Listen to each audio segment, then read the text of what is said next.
സർവകലാശാല LLB പരീക്ഷയുടെ പുനർമൂല്യനിർണ്ണയത്തിൽ അപാകതയുണ്ടെന്നാരോപിച്ച് സർവകലാശാല ആസ്ഥാനത്തേക്ക് SFI നടത്തിയ പ്രതിഷേധത്തിൽ സംഘർഷം. സർവകലാശാല രജിസ്ട്രാറുടെ ഓഫീസ് ഉപരോധിച്ചായിരുന്നു SFI പ്രവർത്തകരുടെ പ്രതിഷേധം.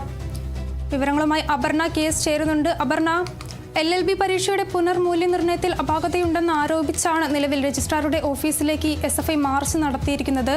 മാർച്ചിൽ സംഘർഷമുണ്ടായ സാഹചര്യത്തിൽ പ്രതിഷേധവുമായി തന്നെ മുന്നോട്ട് പോവുകയാണോ SFI? എന്തൊക്കെയാണ് വിവരങ്ങൾ?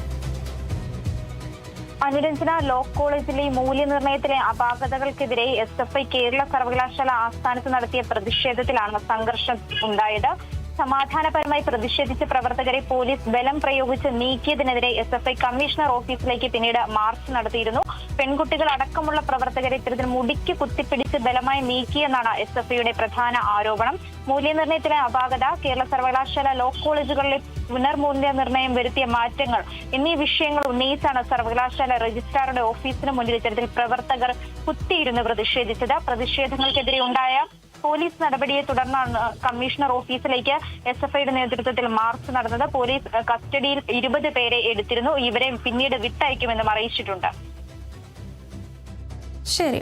കേരള സർവകലാശാലയുടെ കീഴിൽ നടന്ന LLB പരീക്ഷയുടെ പുനർമൂല്യനിർണ്ണയത്തിലും അപാകതയുണ്ടെന്ന് ആരോപിച്ചാണ് ഇപ്പോൾ ആസ്ഥാനത്തേക്ക് SFI പ്രതിഷേധം നടത്തിയത്. പ്രതിഷേധമാണിപ്പോൾ സംഘർഷത്തിൽ കലാശിച്ചിരിക്കുന്ന. നിരവധി പേരെ അറസ്റ്റ് ചെയ്ത് നീക്കിയെന്നാണ് അറിയാൻ സാധിച്ചത്. വിവരങ്ങൾ നൽകിയത് അപർണ KS ആണ്.